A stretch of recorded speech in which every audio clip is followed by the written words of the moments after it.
No one expected the alarms to fail first. The palace had shields older than kingdoms, built by priests, protected by knights, and powered by science that came from 100 allied worlds. When danger came, it was supposed to be loud and fast. Sirens, lights, commands echoing through the halls. Instead, there was silence.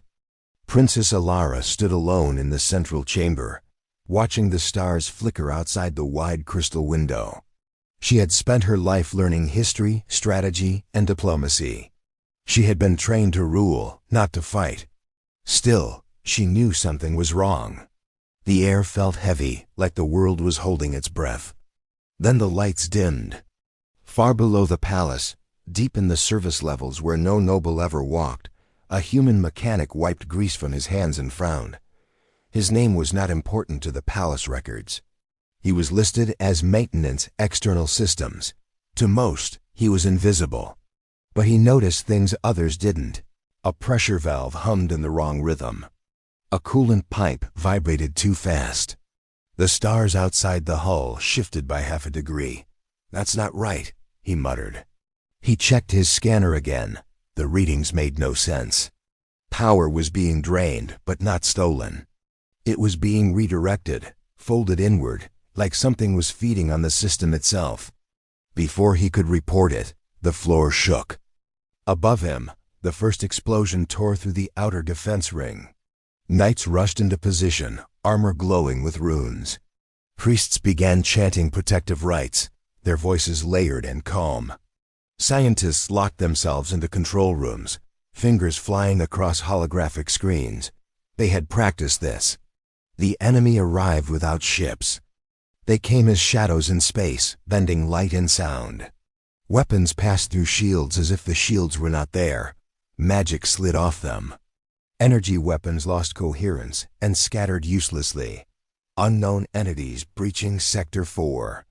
A commander shouted. Princess Alara was escorted into the inner chamber, surrounded by guards. Her heart pounded, but she kept her chin high. She would not be seen as weak. The priests increased their chants. Ancient symbols burned bright in the air. For a moment, hope returned. Then the symbols cracked. The creatures adapted instantly. They twisted around the magic like smoke, learned its pattern, and broke it. Knights charged anyway, blades raised, faith unshaken. None returned. In the science wing, alarms screamed as systems shut down one by one. Artificial intelligence cores froze. Nanic defenses collapsed. Equations failed where they should not have failed. "This isn't possible," a scientist whispered. "They're rewriting physical rules in real time." The war was not loud. It was efficient. Deep below, the human mechanic stared at his screen as red warnings flooded it. He wasn't supposed to be part of the defense network, but old habits died hard. He had bypassed locks long ago just to understand how the palace truly worked. And now he saw it. "They're not attacking us," he said quietly. "They're feeding." The creatures were using the palace itself as a power source, drawing energy from magic fields, scientific reactors, even emotional resonance from living minds. Every defense made them stronger. No one was listening. He tried the official channels. Overloaded. He sent a manual signal, low priority. Ignored. Above, Princess Alara felt a sharp pain behind her eyes. The room grew colder. One of the creatures phased partially through the wall, its form unstable but terrifying. Guards raised weapons that did nothing. A priest screamed as his voice vanished mid-chant. Alara stumbled. Her knees buckled. At that moment, the palace shook again, harder than before. In the service levels, a warning light blinked amber instead of red. The mechanic smiled faintly. "So that's your weakness," he said. The creatures were perfect at handling energy, magic, light, force. They were terrible with friction. He pulled open a case no one had touched in years. Inside were old tools, physical ones, wrenches, manual seals, and a small vial of lubricant designed for ancient mechanical joints, banned from most systems because it was inefficient. He laughed once, short and breathless. They forgot about the old stuff. He rerouted power away from the main reactors, forcing systems into manual mode. Engineers would have panicked. Priests would have called it heresy. Knights would have seen it as surrender. But the palace groaned and shifted, becoming something else. Gears engaged, valves turned, sections isolated themselves. The creatures hesitated. For the first time, they did not understand what was happening. In the inner chamber, Princess Ilara gasped as the pain in her head eased. The creature near her flickered, its form breaking apart for a split second. What just happened? A guard whispered. Far below, the mechanic poured one careful drop of oil onto a spinning joint that had not moved in centuries. The sound changed instantly. Smooth, quiet, alive. The palace was no longer a perfect system. It was imperfect, and that made all the difference. The creatures screamed not in sound, but in distortion. Their feeding patterns collapsed. They tried to adapt, but there was nothing to read, nothing clean or predictable. Friction tore at them. Physical resistance slowed them down. The unexpected war had begun, not with magic or science, but with something simple. A human, a tool, and a choice no one else would have made. And far above, as Princess Ilara steadied herself and looked at the flickering shadows retreating for the first time, she felt it. Hope. The palace was still standing, but it no longer felt invincible. Princess Ilara walked through the inner corridors, escorted by guards whose armor was scratched and dim. The lights flickered, not because of damage, but because the systems were no longer synchronized. Everything felt slower, heavier, more real. For the first time in centuries, the palace depended on people instead of perfection. In the command hall, leaders argued in low, tense voices. Knights demanded permission to strike again. Priests wanted to restore the sacred fields. Scientists insisted they could recalibrate the systems if given time. None of them understood why the enemy had paused. Far below, the human mechanic leaned against a metal railing, breathing hard. Sweat ran down his face, leaving dark lines through the grease on his skin.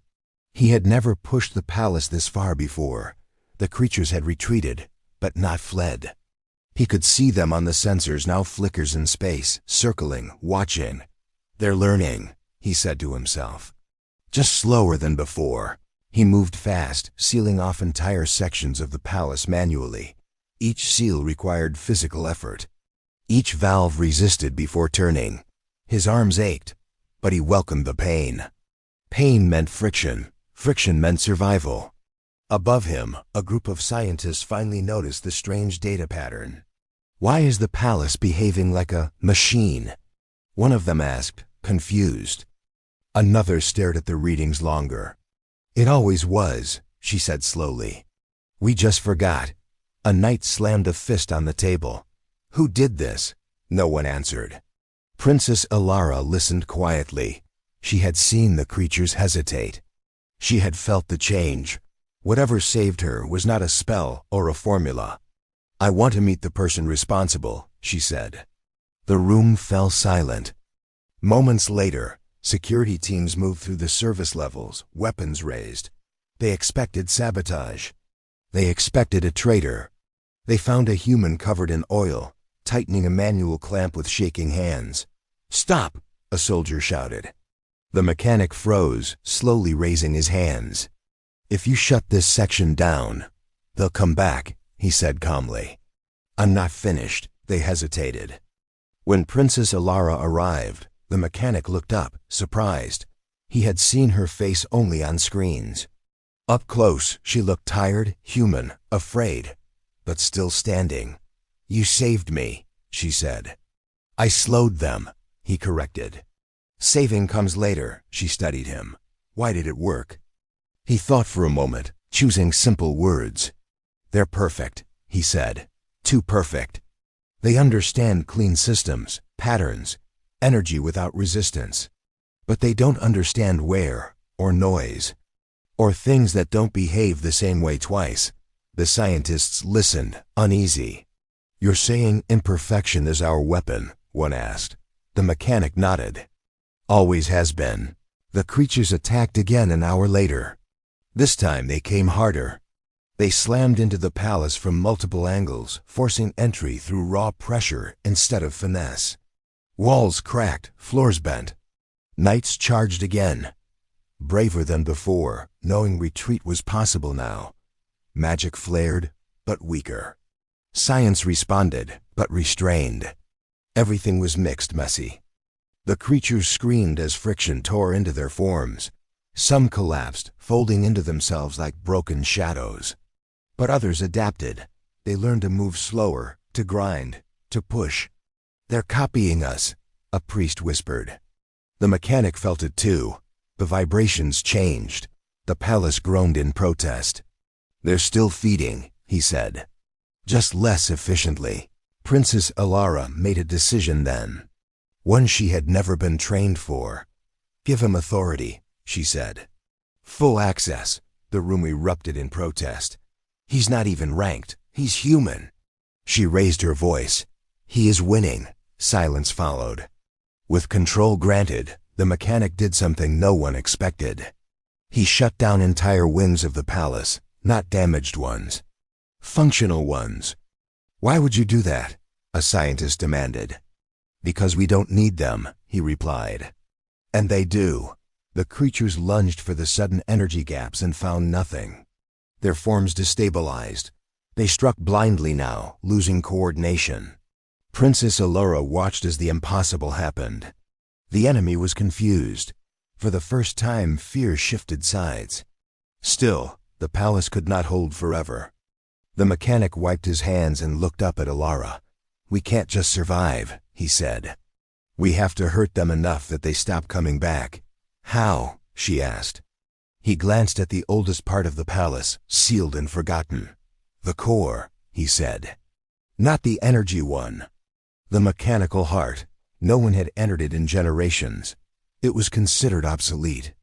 And that was why it mattered." As alarms echoed again and the creatures pressed closer, Princess Alara nodded. "Then take me there." The human mechanic blinked. "It won't be safe." She met his eyes. "Neither is doing nothing." Together, they moved deeper into the palace, toward something ancient, imperfect, and powerful in a way no one remembered. And the war shifted again. The path to the mechanical heart was not marked on any modern map. Princess Ilara and the human mechanic moved through corridors that had not been walked in centuries. The walls here were metal, not crystal. There were no glowing runes, no floating screens. Only thick plates, bolts, and gears as tall as buildings. The palace felt different down here. Alive but tired. Above them, the battle continued. The creatures pressed harder, grinding themselves against the palace instead of slipping through it. Each movement shook the structure. Dust fell from the ceiling. Old lights flickered on, one by one, as if waking from a long sleep. "This place was built before magic and science were merged," the mechanic said quietly. "Back when people trusted their hands more than systems." Princess Alara listened. She had studied palace history, but this part was always skipped. It was called the primitive era, spoken of with polite embarrassment. Now it might save them all. They reached a massive door sealed with physical locks, not codes. The mechanic placed both hands on the cold metal and smiled faintly. "No one's touched this in a very long time." He worked fast, unlocking clamps, releasing pressure seals. The door opened with a deep, slow sound, like the palace itself was breathing out. Inside was the mechanical heart. Gears the size of towers turned slowly, grinding against each other. Pistons rose and fell with steady force. Thick shafts transferred motion through the palace, linking structure to structure. This was not energy, this was movement. The creatures felt it immediately. They surged toward the lower levels, drawn by something they could not understand. Their forms twisted as they tried to phase through solid, moving metal. They failed. In the command hall, alarms spiked, their converging on the lower core. A scientist shouted. "Let them," the mechanic said through the open channel. "This is where they lose." He began opening vents, releasing heat, oil, steam. The palace grew louder, more chaotic. Every movement created resistance, noise, unpredictability. The creatures screamed again, their shapes breaking apart as friction tore through them. They tried to adapt, but the mechanical heart did not follow patterns. It wore down, it resisted. It fought back. Princess Alara watched in awe as the palace itself became a weapon. But the creatures were not finished. One of them forced itself forward, larger than the rest, its form dense and violent. It slammed into the mechanical heart, cracking metal, warping gears. The palace screamed. Systems across the structure began to fail. Floors tilted, walls split. The old heart was strong, but it was not immortal. The mechanic's face went pale. "If that gear breaks," he said, "the whole palace collapses." Princess Alara looked at the massive rotating joint, already sparking and cracking. "What do we do?" she asked. The mechanic stared at the small vial still clipped to his belt. Only a single drop remained. He swallowed. "This," he said. He climbed the structure without hesitation, using old ladders and chains. The heat was intense. The noise was deafening. One slip would mean death. Below, guards and knights watched in stunned silence. This was not a hero with a sword or spell. This was a human with a tool. The creature struck again. The gear shuddered violently. The mechanic reached the joint just in time. He uncapped the vial and let the final drop fall. It spread instantly, reducing friction just enough. The gear stabilized. The palace held. The creature howled as its attack failed. It tried to pull back, but the moving machinery tore into it, shredding its unstable form. One by one, the remaining creatures broke apart, unable to escape the grinding, imperfect system. The war ended not with an explosion, but with exhaustion. Silence returned slowly. The palace stood. Princess Alara closed her eyes, breathing deeply. For the first time since the attack began, she believed they had won. But the victory came at a cost. The mechanical heart slowed. Gears cracked. Systems across the palace shut down permanently. The mechanic climbed down, barely standing. His hands trembled. His body was covered in burns and bruises. "You saved us," Alara said softly. He shook his head. "I bought time." The scientists' voices came through the channel, shaken. "The palace can't be fully restored," one said. "Magic and science alone won't be enough anymore." The mechanic looked around at the ancient machinery. "Then don't restore it," he said. "Change it." Princess Alara understood then. The old way was gone. The future would be something else. Something human. She straightened, her voice steady. "From this moment on," she said, "we rebuild differently. Not perfect, not clean, but strong." The mechanic met her gaze, surprised. "You want me involved?" he asked. "I need you involved," she replied. Above them, the stars burned bright again. The shadows were gone. But the universe had noticed. Far away, something watched the broken remains of the creatures and learned a dangerous truth. Humans did not win by being stronger. They won by being unpredictable. And that truth would change everything. The palace did not celebrate its survival. There were no songs, no bright lights, no victory speeches filled with pride. Instead, there was quiet work. Hands repaired what could be repaired. Minds adjusted to what could not. Princess Alara stood on a balcony overlooking the inner levels, watching people move through the halls. Knights carried tools instead of weapons. Scientists argued beside mechanics. Priests helped reinforce walls with physical braces instead of prayers. The palace was changing. The human mechanic sat on a crate nearby, his arm wrapped in bandages. He watched the same scene with tired eyes. He had slept very little since the battle ended. Every sound made him tense, listening for vibrations that were no longer there. "They won't come back soon," he said. Alara turned to him. "How can you be sure?" "They learned," he replied. "And learning scared them." She nodded. The universe was not kind to those who showed weakness, but it feared those who broke rules without warning. In the days that followed, reports arrived from distant systems. The shadow creatures had vanished. Not just retreated, disappeared. Where they had once fed, they now avoided. Other civilizations noticed.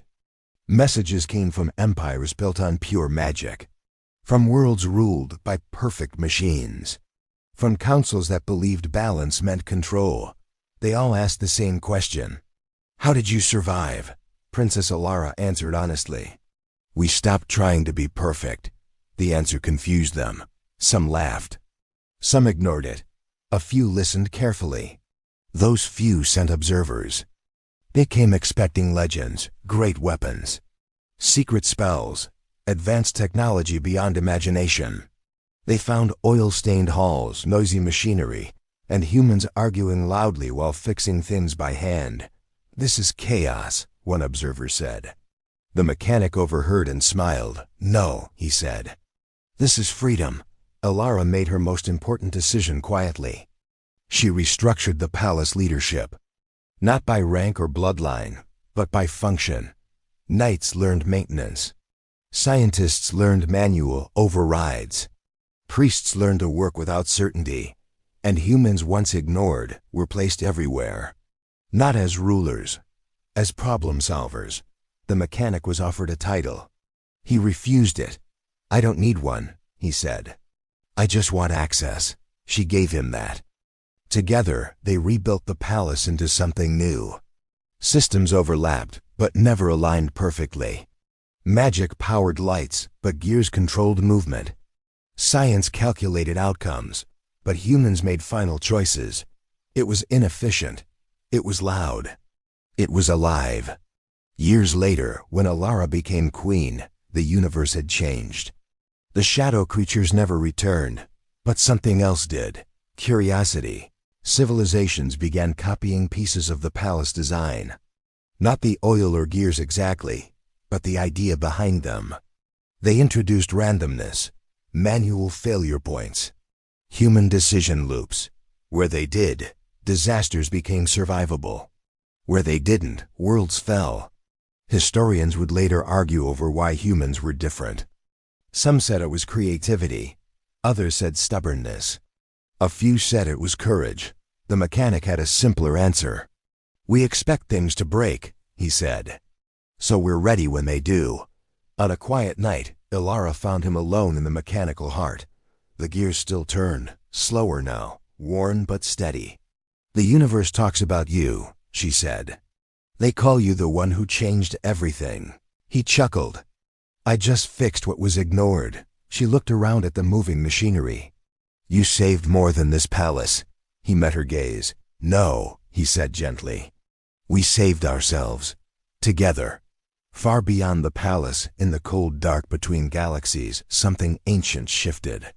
It had watched the shadow creatures fail. It had studied the reports. Perfect systems were predictable. Humans were not. For the first time in a very long time, the universe adjusted its plans. It would avoid humans. Not because they were the strongest, but because they were the hardest to defeat. And deep within the palace, as oil dripped, gears turned, and hands continued their work, humanity proved its greatest strength once more. Not magic, not science, but the courage to do the simple thing when everything else failed. The end.